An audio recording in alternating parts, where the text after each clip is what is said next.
Take it away, Tom. Hello, thank you for coming to see us today, talk about our book, The Last Hill. We thank the National Archives. We thank any of you who are watching and listening to our talk. And our latest book is called The Last Hill, and it's a World War II story. And before I turn it over to Bob to give us some of his input on it, I want to give a general overview of the book, and then we have some more specific points to discuss. The Last Hill, the title of The Last Hill refers to Hill 400, and it's on the border of Germany, and the book is about the 2nd Ranger Battalion, and we from the beginning, I always thought of this book as kind of like one of those World War II movies they made in the 1940s and early 50s, where you take a unit and you take it from the very beginning of its origin, and the tough drill sergeant or captain, whoever's in charge, and the cast of characters that work together to become a cohesive unit and take them on their adventures. And that's what we do in The Last Hill. We take the 2nd Ranger Battalion, and while the climax of the book, the main event of the book, and of course why it's called The Last Hill, is the attack on this particular Hill 400 that's on the German border. Its height in meters, 1,300 feet. Yeah, 1,300 feet tall. The reason why we get to that point, or eventually get to that point, is because we take the 2nd Ranger Battalion from its origin in a camp in Tennessee, and even before then, actually, and we'll talk about that in a little more detail in a bit. Oh, and by the way, before I forget, I'm Tom Clavin. My colleague that you see in the other screen there is Bob Drury. We take it from its adventures when it first gets over to England and stationed there. There's the D-Day, the Point du Hoc guns that it has to take out. The battalion works its way east across occupied France, freeing up, fighting the Germans along the way. And when we get into the late fall, not quite winter yet, but the conditions are quite wintry already. When we get into the late fall of 1944, the 2nd Ranger Battalion encounters the Hill 400, and sometimes called Castle Hill. And its job is to try and take this hill as others have failed, but we'll get to that in a little bit. I think what I want to do now is, after I've given you a general overview of a sort of like a journey that we take with the 2nd Ranger Battalion through the book, is let's go back to the beginning, because I can readily admit that I did not come up with the idea for this book. It originated with my co-author, Bob Drury. Well, it didn't originate with me. As Tom well knows, as any nonfiction writer well knows, you never know when the idea for a good book is going to sneak up in you and smack you upside the head. We've gotten our ideas from a variety of park rangers. It was a Marine historian at Quantico, a U.S. Marine Corps historian, who suggested that we might want to look into the Sioux warrior chief Red Cloud. And both of us were like, who? What? And it turns out that Red Cloud, the protagonist of our book, The Heart of Everything That Is, the book spent 25 weeks on the New York Times bestseller list, only because this Marine Corps historian had an interest in America's 19th century Indian Wars. So be that as it may, as it happened, I guess it was Tom, about 3 years ago? We were putting the finishing touches on the Daniel Boone book, Blood and Treasure. Yeah. And so that'd be about 3 years ago. I was out having a beer with a friend of mine, retired Army Lieutenant Colonel. And we were discussing, and I've racked my brain. We were discussing some disaster of the day. It had to be before Ukraine. I don't know, it might have been ISIS. It might have been the Russian incursion into Syria. It might have been something in Afghanistan. And he just, at one point, he threw up his hands and he said, it reminds me of the debacle in the Hurtgen forest during World War II. And I was like, what now? What forest is this? And as an aside, and as Tom well knows, my friend is a crusty old former artillery officer. He did not use the word debacle. In fact, the phrase he used began with the word cluster, if you catch my meaning. But anyway, at any rate, I had never heard of the Battle of the Hurtgen Forest. So I called Tom that night and I said, maybe we should look into this. We had a few projects after the Boone book on the back burner. I said, this might be worth a little cursory research. And as it turns out, we were rewarded. Man, were we rewarded. The story had everything. undaunted courage from American GIs, from the Rangers that we write about, personal sacrifice, blood and gore, a lot of blood and gore. And the German defenders of the Hurtgen Forest, which, as Tom said, was right on the Belgian-German frontier. They called the forest the Grüne Helle, the green hell, and they were not mistaken. What it did not have, at least from our perspective at first glance, didn't have a narrative, didn't have a through line. And so I pulled the U.S. Army War Department official history of the Siegfried Line. Now, this line, the Siegfried Line, the Germans called it the Westwall, the West Wall. That was German territory, and they had pretty much put up bunkers all the way surrounding the German frontier. And I pulled off the War Department's official history of the Siegfried Line. And yes, I am the kind of nerd that has the War Department's official history of the Siegfried Line in 1944 on his bookshelf. And the report was a real doorstop, is a real doorstop. It was written by 1963 by the U.S. Army's chief historian, Charles McDonald was his name. And coincidentally, Charles McDonald had fought through the Hurtgen Forest as a 21-year-old infantry captain. And even this official chronicle, this official history, just painted a bleak picture, a top to bottom catastrophe for the U.S. Army. I mean, as I mentioned before, the fight was a real meat grinder. And McDonald pulled no punches in describing how we were on our way, we meaning the Allies, to a catastrophic defeat in the Hurtgen. And what we didn't know at the time, the Army at the time, once the D-Day breakthrough occurred, and we cleaned up pockets of German resistance on the Brittany Peninsula, where the 2nd Ranger Battalion fought through heroically, the Army called it pursuit warfare as we were chasing the Germans back across France and back across Belgium. And what nobody expected was that the Germans were going to stand and fight on the Siegfried Line. In fact, Hitler had given orders to every unit manning that line. Let me make sure I get the quote right. You will fight to the last man and the last cartridge. You will stand or die.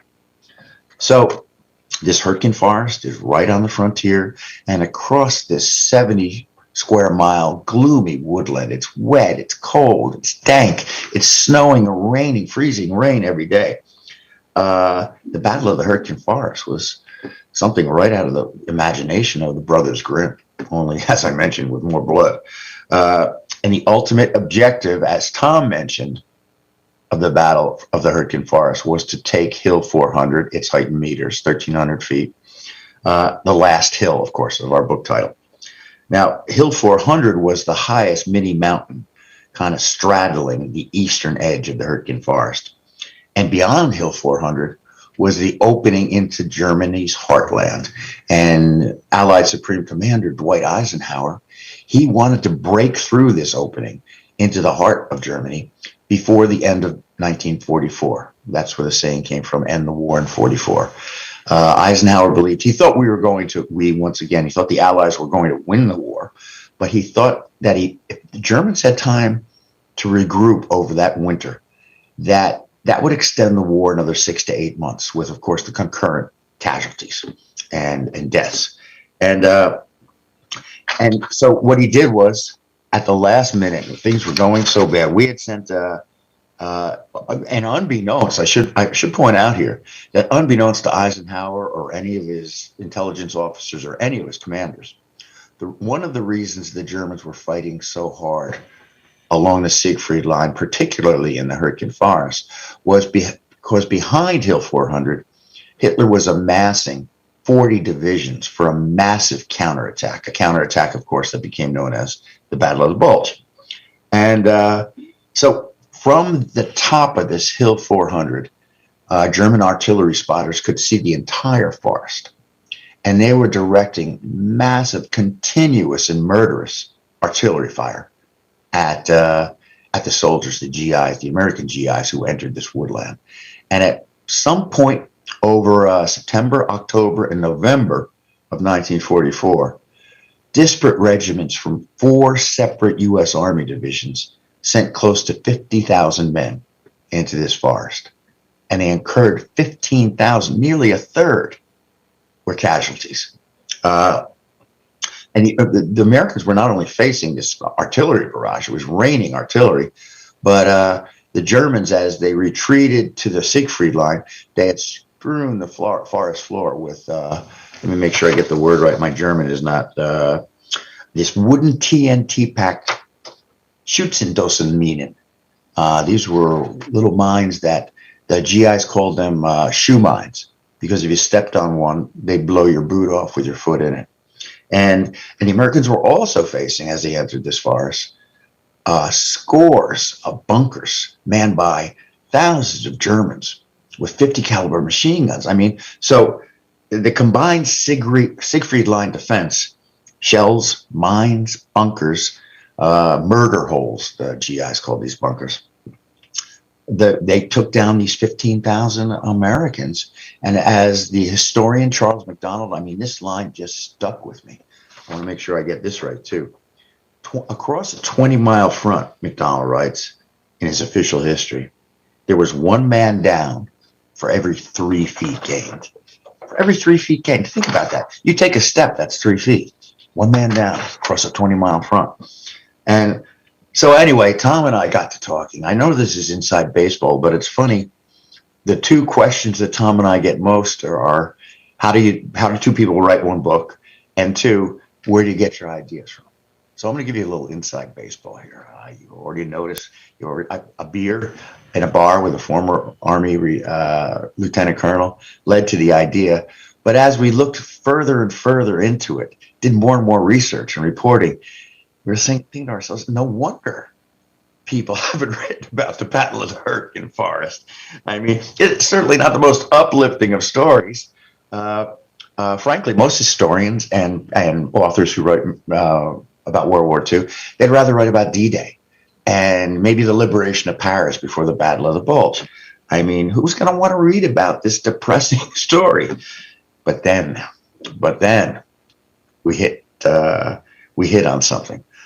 See, I kept reading in McDonald's official history, and at one point, almost as an aside, a couple paragraphs at most, he writes about this ragged 2nd Ranger Battalion. By this point in the war, they're down to some 400 officers, non-coms, and enlisted men. They had performed heroically on the cliffs of Pointe du Hoc and Omaha Beach at D-Day. They had performed heroically during the Brittany campaign to clear the Germans out of the Brittany Peninsula. And so Eisenhower decides, why don't we send these Rangers into the Hurtgen Forest? Maybe they can turn the tide for us. And as it turned out, this small unit of special operators, they actually ended up succeeding where thousands upon thousands of GIs before them had failed. They succeeded in taking, and for a time, holding Hill 400. And it was not without many casualties of their own, of course. So Tom and I were kind of cognizant. You know, we both I grew up on movies like Merrill's Marauders, and Jeff Chandler, I think, played Frank Merrill, you know, operating as clandestine guerrilla warriors in Burma. And even Darby's Rangers, they were named after their commander, William O. Darby. That was the first Ranger units to see action in World War II. They operated behind the lines in North Africa, blowing up fuel dumps and whatnot, belonging to the Desert Fox, General Erwin Rommel, the famed commander of Germany's Afrika Corps. But these lightning strike in and out battles, they were looked down upon by the regular army. The regular army looked at special operators, special forces like the Rangers as cowboys. We don't need cowboys. They'll just get in our way. Let's just subscribe to the Ulysses Grant will grind Germany under our military might, our armaments, our Army Air Force at the time, our tanks. But it didn't work that way in the forest. And what happened is General George C. Marshall, he liked the idea of these special operators.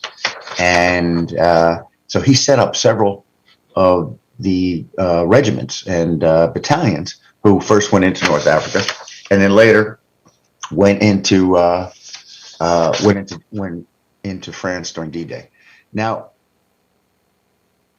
how do I put this? Tom and we have nothing against, or I have nothing against, the great man theory of warfare. I mean, I'll read a book about Peter the Great or William Tecumseh Sherman or Napoleon or George Patton, but that's not the kind of stories we write. We like to write about ordinary men who rise to extraordinary circumstances in combat.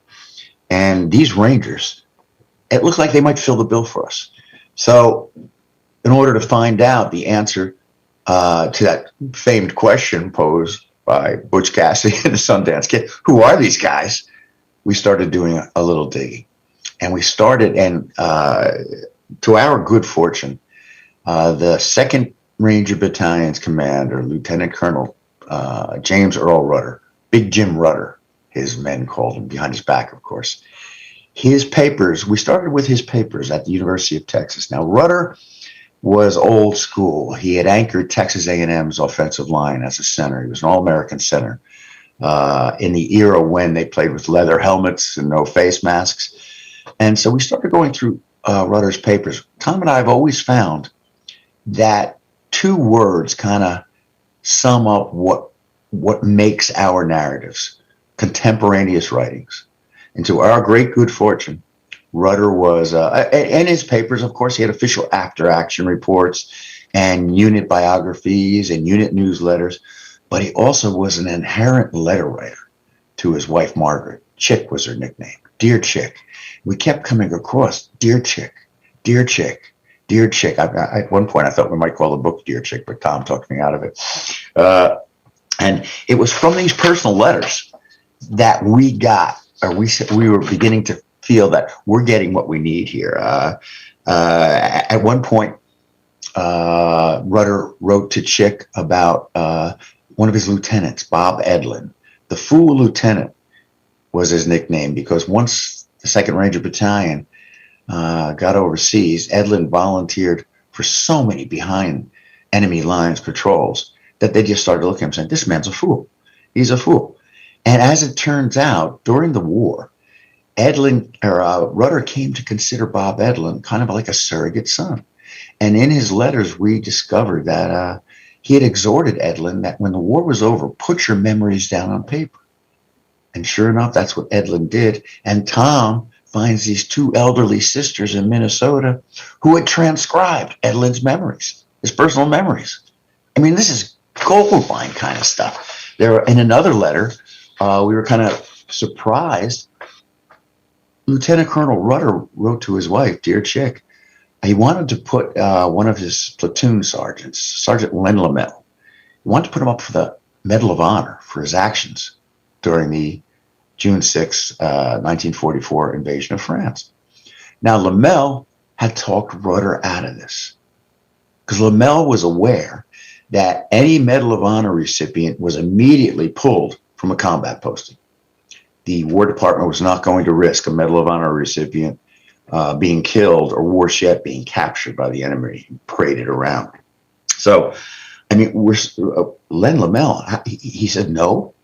Well, he didn't quite say no, but he said, please don't, please don't, please don't. And instead, he was awarded the Distinguished Service Cross, which is our nation's 2nd highest military award. So I got curious about this guy, Len Lamel. Looked into him. As it turns out, he grew up and after the war came home to practice law in a community that is 4 towns away from me here on the Jersey Shore.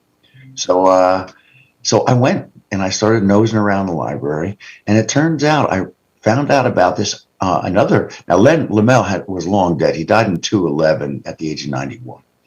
But there was another retired lieutenant colonel, Army lieutenant colonel, who had effected a posthumous campaign to get Len Lamel to be awarded the Medal of Honor. Get this, though. not for his actions at Normandy Beach, for his actions at Top Hill 400. I'm saying to myself, here's someone that people deemed Medal of Honor worthy in 2 separate fights. I gotta find out about this guy. So I called the retired Lieutenant Colonel Paul Zygo was his name, good man, and he agreed to meet me for coffee. And when he walked into the coffee shop with this giant suitcase, and pulled out papers like this, I knew we'd hit the mother lode. I said, this is it. And not only had Paul Zygo, Lieutenant Colonel Paul Zygo, collected testimonials about Len Lamel's actions at Normandy, in the Hurtgen Forest, atop Hill 400, but he had also, in these letters from Lamel's battalion mates, they naturally described what they went through, whether it was when they were standing up in training in Tennessee at Camp Bedford Forest, whether it was climbing practicing on the cliffs of Dover for the cliffs of Normandy Beach, whether it was the Brittany Peninsula campaign, or whether it was the Hurtgen Forest campaign itself. So I'm thinking we've hit the mother lode here. So I called Tom that night. I'm almost giddy with the stuff I have about Len Lamel. And he hits me with a 1-2 punch. He said, listen to this. The communications officer, Lieutenant James Eichner, Ike Eichner, of course, was his nickname, of the 2nd Ranger Battalion, after the war, he decided to become kind of an unofficial historian of the Ranger Battalion. And Ike Eichner was also a pack rat. And before he died, he donated his papers, 6 linear feet of boxes, to the Army War College in Carlisle, Pennsylvania. And I said to Tom, well, we've both been down there researching before. I'll get down there this week. But I said a 1-2 punch. He said, wait, I got more.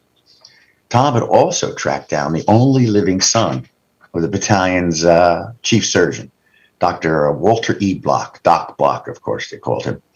And Jeffrey Block, his only living son, had his father's handwritten combat diary. I mean, this now we've truly hit the mother lode. And this led us, Tom and I are now like Hansel and Gretel collecting breadcrumbs. We found all these unpublished memoirs that the 2nd Ranger Battalion Rangers had written right after the war. And we found a kind of lewd and ribald, eyes only, unofficial unit newsletter that was the true stuff. This was not meant to be read by anybody else but Rangers in the battalion. So now we're amassing all this stuff, all this research, contemporaneous writing, once again, those 2 words.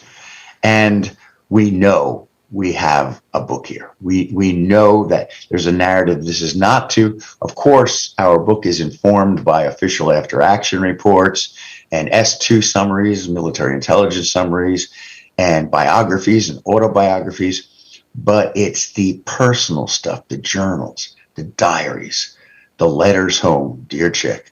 That's the stuff that we feel elevates the ordinary men we write about to the extraordinary circumstances which they reach. So that's my inside baseball. Now if there's questions after, nobody has to ask us about inside baseball, because now you pretty much know how we came to this story. And that's it. Tom, what do you got? Pick it up? Well, I wanted to mention that one of the things that makes a Drury Clavin book so enjoyable for me to work on is the element of surprise. We start in one place. We have a pretty decent idea of where we're going, but as we take that journey, we find things that surprise us. And this has been the case, I think, with every book that we've done. I'm thinking back to when we worked on The Heart of Everything That Is, which is about the Sioux Chief Red Cloud that you alluded to earlier. Just some things that you come up with that were surprising to us and that were appreciated by the readers. I'm thinking of at one point we figured out, and we included in the book, that at the height of his power, Red Cloud and his tribe, his allies, and his Sioux tribe and the allies controlled about 20% of the lower 48 of the United States. That's a pretty remarkable, we're talking about the height of his power in the 1850s. That was a very surprising piece of information for us. And it really, I think, for most people, maybe I'm generalizing, but for most people, if you were to ask them, from having taken their social studies classes and maybe American history, who were the top two or three or four great Native American leaders in the United States, Red Cloud would have necessarily made that list. They would have had Geronimo, Sitting Bull, Crazy Horse, Chief Joseph, maybe a couple of others in there. Tecumseh, yeah. So we had when working on that book all these things that came across to us that were surprises to us. When we worked on our most recent book, excuse me, before Last Hill, which is called Blood and Treasure, the story was about, yes, we had Daniel Boone as our protagonist, and the story is about basically the first great mass migration of white settlers across the Appalachians and the Adirondacks and through the Cumberland Gap and into what became Kentucky and Missouri and the Ohio Valley and places like that. But we're finding out things about Daniel Boone and about his time period that we never really, I don't think most people ever knew about. I mean, just one example was that in a battle in 1755, Braddock's Folly was called. You essentially had a young Daniel Boone and a young George Washington fighting side by side. Either one of them could have been killed at any moment during that battle, in which something like 1,000 British soldiers were reduced to maybe a couple of hundred left because of this enormous massacre that took place. So imagine that. Daniel Boone, George Washington, the two mythical figures, basically fighting side by side for their own survival at any moment that could have ended their lives. We did not realize that, we knew that Daniel Boone had lived through the years of the American Revolution. It was an enormous surprise to us, and we think helped the book enormously to find out how important he was a figure in the American Revolution. Most of us think of the American Revolution taking place on the Eastern Seaboard, which of course much of it did, in Virginia, in the Carolinas, in New York, and New Jersey.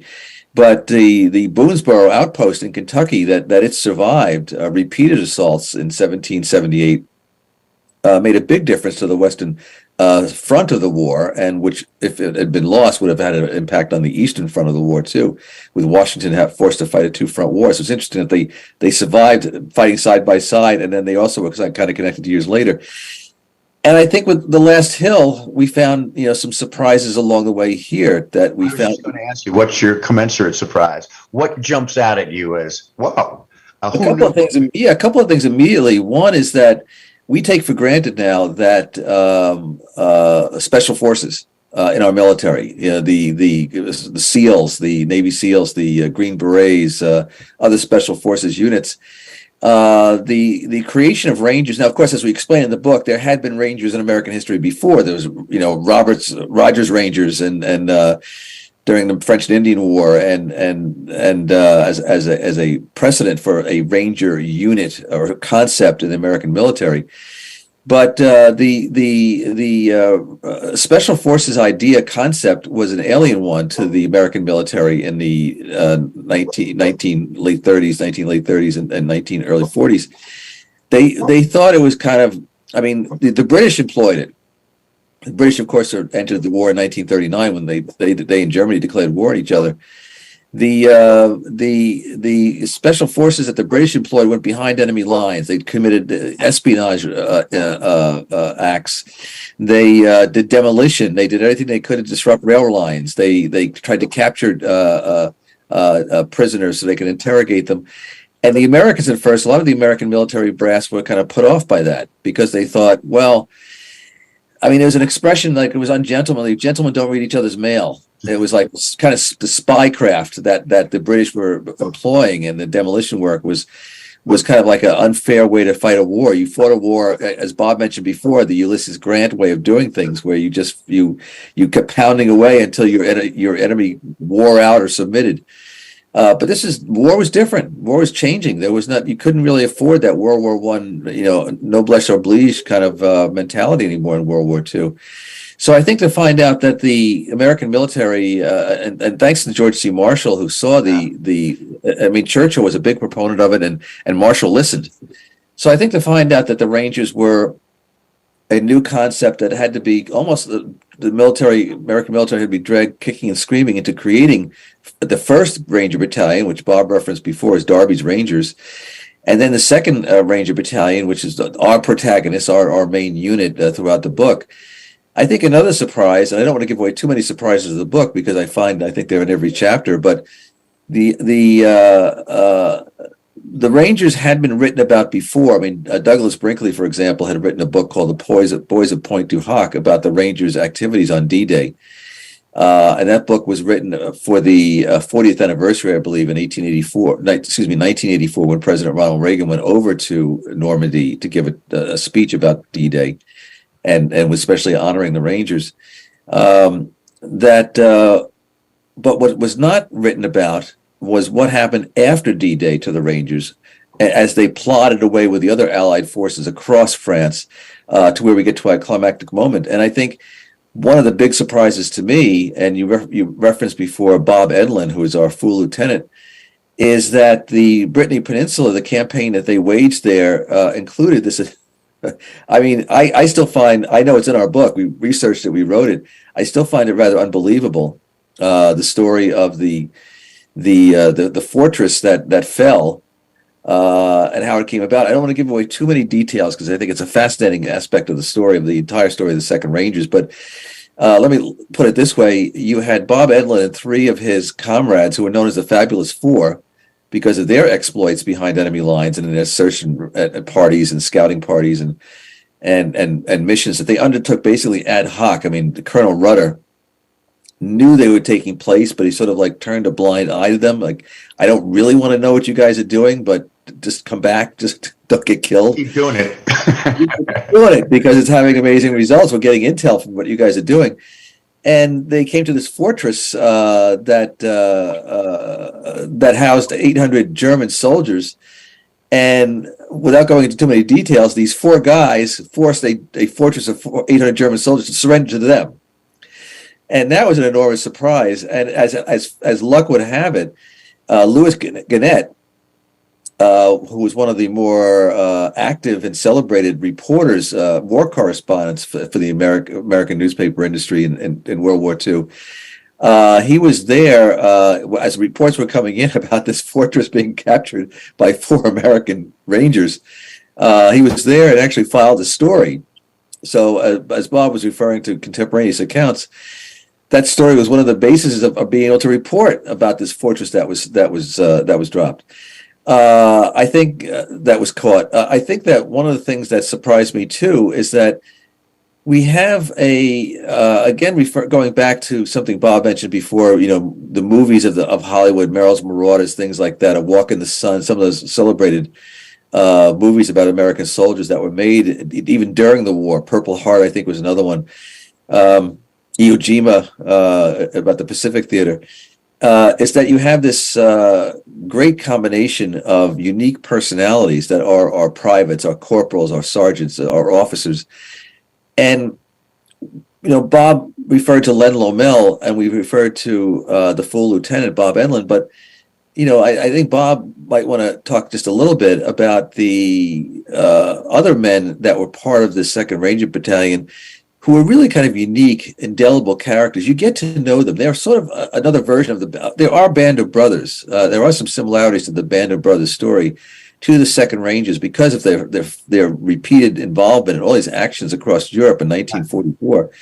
And how we came to research them and their backgrounds, in some cases their families. We were able to get, sometimes they wrote these personal little memoirs, not even intended to be published as books.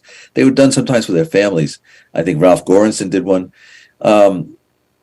And we got to know these guys, and what we want readers to hope that they're going to enjoy, we think, in The Last Hill, is they get to know them too. They get to become friends with these guys, and they want to find out what's going to happen to these guys at the end of the story, which ones are still going to be part of our battalion. So, Bob, just a couple of your favorite characters in this book. I'm thinking, let me interject first, though. While you were talking about George Marshall kind of battling the hidebound army thinking, we don't need any clandestine operators, we don't need special operators. It was then Major General Dwight D. Eisenhower, still working at a stateside post in the War Department's planning office, who wrote to Marshall to say, let's not call these, because Churchill was in love, his beloved commandos. And it was Eisenhower who came up with the idea, said, let's not call them commandos. That's a little too British. How about if we name them after Robert Rogers' Rangers? I'm glad you mentioned Robert Rogers in the French and Indian War. And and you also mentioned Band of Brothers. I was thinking this is Band of Brothers meets the Dirty Dozen. I mean, we've mentioned Len Lamel, but he's got a Mauser rifle bullet in his side, climbing the cliffs, and maybe just perhaps, I mean, there was a reason Rudder wanted to put him in for the Medal of Honor, perhaps maybe saving the entire D-Day invasion with his quick thinking and his bravery, and then doing it again atop Hill 400. We mentioned Ike Eichner, the comms officer. He's a character. He was the pack rat after the war, but a scrounger during the war. We needed telephone wire, Ike Eichner would find it somewhere. We needed socks, Ike Eichner would find it somewhere. I'm thinking of the Fu Lieutenant, of course, in that. Duke Slater. Oh, the Duke, he was the commander of a dog company, Harold the Duke Slater. I mean, even his nickname swaggered, the Duke. The Duke was blown off. His landing craft was sunk a half mile from Omaha Beach, and he was presumed dead. The water, the English Channel, was frigid. So several days later, after the breakthrough off the beach, the Rangers are bivouacked, and I remember the story well, how they would go through each other's battalion bags, barracks bags, and refold stuff to send to the survivors back home, usually moms and dads, but sometimes wives and children. And just to, if they found risque playing cards or condoms or pin-up photos, they're not going to send that back home. That would get spread out among the company. And in Duke Slater's barracks bag, they found an unopened bottle of White Horse Scotch. And so, of course, they opened the Scotch whiskey and they passed it all around. They all took a swig in Duke's memory. And 3 weeks later, when Duke showed up at their bivouac after being treated for hypothermia, he had survived floating for hours in the English Channel, and he wanted to know where his Scotch was. You wouldn't believe how fast people all of a sudden had other assignments. Oh, I'm on patrol. Sorry, I got to go. I'm on mess tent duty. I'm sorry.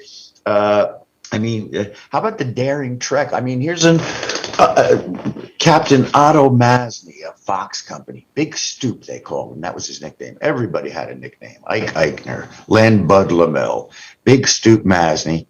He was captured by the Germans, and he escaped and made a 1,000-mile trek by foot to the Black Sea, where he hooked up with an Australian freighter. I'm thinking of, Tom, I mean, we got to mention Herman Bubby Stein, a real New Yorker in the Ranger Battalion. I mean, he was such an adept and natural climber. In fact, a lot of the Rangers thought he might have been a second-story man in the Jewish mob back in New York before the war. And he scampered up the cliffs of Pont du Hoc on June 6, 1944, despite the fact that halfway up, his Mae West life preserver inflated. It almost knocked him over. But he made it to the top. And then 40 years later, at a 40th anniversary commemorative ceremony, the French government had flown several Rangers over, among them Bubby Stein. And Bubby Stein is now in his mid-60s, and he did it again. I'm thinking of... Yeah. And don't forget Tony Ruggiero, who our tap dancing tap dancer from Boston who was wounded. I don't want to give too much away, so let's just say we'll give one thing away. He could never tap dance again, but as Tom put it, he became a fireman after the war, so he danced up and down ladders, putting out fires. And of course, Tom mentioned Easy Company's Lieutenant Ralph Goranson before. On Omaha Beach, Goranson finally made it across this charnel house, and his back is up against the seawall. They're ready to go over the seawall, and his staff sergeant says to him, "Lieutenant, you've been hit." And Goranson starts to look at. He's got a bullet in his canteen. He's got a bullet in his backpack. He's got a bullet in the stock of his M1 rifle, and he's got bullet holes in his leggings and in his combat jacket. 7 altogether, but none of them found flesh. In fact, it was Tom Hanks who admitted that he based his character, his Ranger captain's character in Saving Private Ryan, on Lieutenant Ralph Goranson. And I know we're going a little long here, but I got to mention one more, Tom, one of our favorites, or at least one of my favorites, the BAR man, L. Rod Petty. L. Rod Petty, yes, of course. And BAR stands Toothless Elrod Perry. well, Petty. Browning automatic rifle. And Rudder, Lieutenant Colonel Rudder, he was kind of a stickler for the cut of a man's jib. And Elrod Petty had grown up in the piney woods, the red clay of southern Georgia. He was kind of a hillbilly. And he was a street fighter, and he played football, and all his front teeth, top and bottom, had been knocked out. And the Army, of course, had issued him dentures, but Elrod just never liked them. They didn't fit well. They hurt him. And whenever Lieutenant Colonel Rudder saw Elrod Petty, it just bugged him that he didn't look like a squared away ranger with his no front teeth and his sunken cheeks. And he would go to his Rudder would go to Petty's commanding officer, Big Stoop Masney. Said, listen, I got to transfer this guy out back to his old unit. He doesn't look like a squared away ranger to me. And Petty's officer said, he's our best BAR man. And as it turns out, Elrod Petty would go on to become, as one ranger called him, the heart and soul of Fox Company. But at one point, before they shipped off for England and eventually to the European Theater of Operations, Rudder just had enough. He saw Petty and he said, no. He called him into his office. He said, I'm sorry, Sergeant Petty, but I'm transferring you back to your old outfit. It's the teeth. And so Petty said, may I make my case, sir? And Rudder said, go ahead, son. And he said, Petty explained to them how he had grown up in a broken home. His father had beaten him. And he said to the colonel, he said, the Rangers have become my family. I love being a Ranger. I can't imagine what I would do in this war if I weren't a Ranger. But it was probably his last sentence that convinced Rudder to keep him, because Petty opened his mouth, showed the missing teeth, the gums, and he said, at any rate, Lieutenant Colonel, I ain't planning on biting no Nazis to death. And Rudder said, okay, you've convinced me. You can stay. And then Elrod Petty went on to play a massive part in both the D-Day invasion and the Hill 400. Tom, should I wrap it up? You want anything to add before I maybe wrap it up? What do you think? No, I think you can wrap it up. I think I think what you said before is very important. That we lead up to the last hill and its strategic and psychological importance. You know, the Germans had to hold this hill. The Rangers had to take this hill. You had these two opposing forces of the most elite troops that either side could put up against each other. And that's why I think when people get to that climactic battle, you really don't know what's going to happen. And we're certainly not, I'm not going to have to give it away. I'm going to turn it over to you, and I hope you're not going to give it away. Well, no, I'll just so we lead into the Hurtgen forest, and Rudder's Rangers are fighting their way through the Hurtgen forest, and they make it to the base of Hill 400. And as half of what's left of the battalion spreads out to give covering fire on the slopes, on December 6th, 1944, in fact, Len Lamel said some people think June 6, 1944 was their longest day. December 6, 1944 was my longest day, and my battalion mate's longest day. On that morning at dawn, 130 Rangers, 130 men, prepare to ascend Hill 400. One Ranger described it as trying to climb. He said it looked like an upside down ice cream cone. It was a 45-degree angle. And one Ranger described it as trying to climb a children's playground slide, slippery with snow and ice, while German riflemen and machine gunners are pouring bullets and potato masher hand grenades down the slope at them. So about 100 men make it to the top of Hill 400.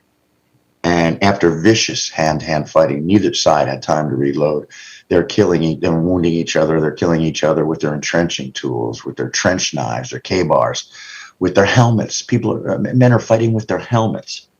The Rangers managed to secure a small perimeter. And as that day and night wore on, they withstood 5 counterattacks.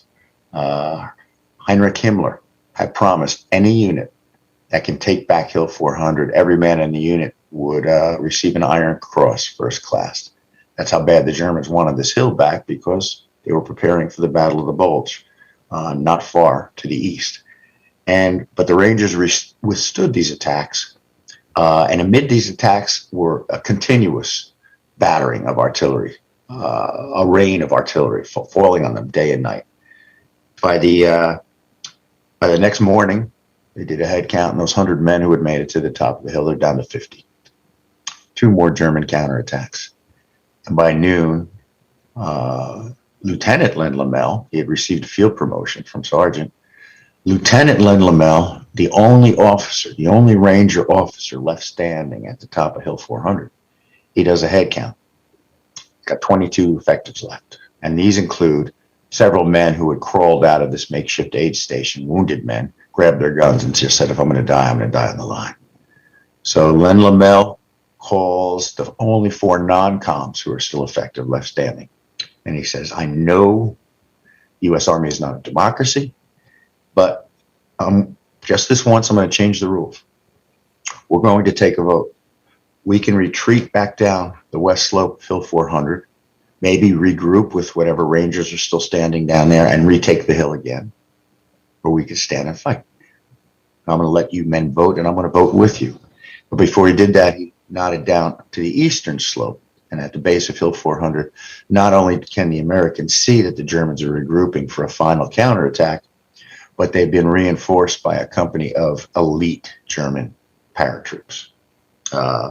Fallschirmjäger, they were called. So Lamel looks down and he says, we're going to take this vote now, gentlemen. And staff sergeant, vote. Technical sergeant, vote. Platoon sergeant, vote. Sergeant, vote. You have a vote. And my vote. And that vote was, well, if you want to know what that vote was, you're going to have to read the damn book, right, Tom? I think that's fair. Get the book and you can let us know what you think. Yes. Thank you again to the National Archives. Thank you. Yes, thank you very much, everybody. And anybody out there listening and or viewing, we really appreciate you're taking some time out of your day to listen to a couple of jamokes like us go on and on about our last book. Any questions? We're open to them. Okay.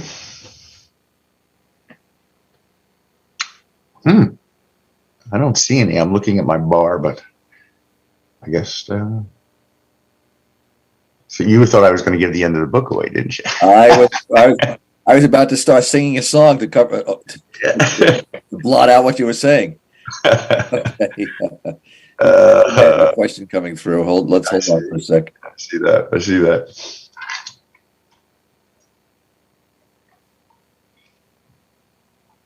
Commandos, a little too British. Let's call them Rangers. Yeah. And the Rat Pack. I should have mentioned the Rat Pack. I remember watching the Rat Pack, and how did replacements get assigned to the battalion? Tom, take it away. Well, the replacements, they had to be trained pretty much on the spot once wherever they joined the 2nd Ranger Battalion, because even though they had got the replacements undergone very rigorous training to become Rangers in the first place back in the States, and when they were sent overseas, they were being incorporated into a unit that had seen quite a bit of combat, especially more combat as the months went on: July, August, September, October, November. And the replacements, really, you feel kind of sorry for them. They were kind of at a disadvantage because they were asked to fight side by side with guys who had survived some of the worst conditions and some of the worst battles of the war. So specifically, how did a particular Ranger get assigned to the 2nd Ranger Battalion? That I couldn't answer. It was probably just a matter of, they had to as many replacements as they can come up with, because the repo depots. Remember, repo depots. Rudder would scour after an engagement, and he's down 100 men. He would scour what they called repo depots, and that's where these just regular Army GIs who were coming over would be stationed, and Rudder would choose the best he could and putting them through training. And I remember at one point there was a figure. For every 2 men who applied to become a Ranger replacement, who Rudder plucked out of a repo depot, for every 3 men, only 1 would make it. Right. Rudder would say, "No, you're not up to our physical standards. I'm sending you back. No, I'm sorry, son. It's nothing personal, but you're just not Ranger material." Yeah, it's not like they were bad soldiers. It's just that they were not Ranger material. Just that expression. I mean, you really had to be the best of the best, and it must have been a sorry thing for some of these fellows to be sent back to the units, because they must have felt like failures, and they were not. They were probably terrific soldiers. They just weren't terrific +1. And I remember as the war ground on, someone wrote in his diary how we didn't even, I saw several references to this. We hadn't even learned this guy's name. Yeah. Before he was killed Mm-hmm. and bagged and tagged and shipped out. Yeah. And they'd find him in a foxhole. There'd be 6 Germans dead around the foxhole, and he'd be dead himself. I remember that specifically. Right. And also during the Battle of the Bulge, there were several replacements rushed in, and they were all killed within the first week of their deployment. Yeah. Yeah. All right. Well, thank you for that question. We're open to another one if there is one available. No more. Okay. Well, I guess we could say thank you very much. We'll say thank you again to the National Archives, the folks behind the scenes who put this together. Thank you for inviting us. Thank you for your patience and attention. We're really excited about The Last Hill. It's gotten some great reviews. We know that people are really getting immersed in the story. And something I mentioned before, you really get, I think you really get to know these Rangers, and you care about what happens to them. And my comments I've gotten so far is, when you get to the end of the book, you really felt like you've experienced some of what they experienced, and you're glad for the ones who survived, and you feel bad for the ones who didn't. And it's a story with a lot of ups and downs, and I think ultimately it's a rather uplifting story. I do too. Thanks to the contemporaneous writings, the diaries, the journals, the letters home. Dear Chick. Yeah, Chick. Glad we didn't pick that as a title. Yes, me too. All right. Thanks, everybody. Thank you.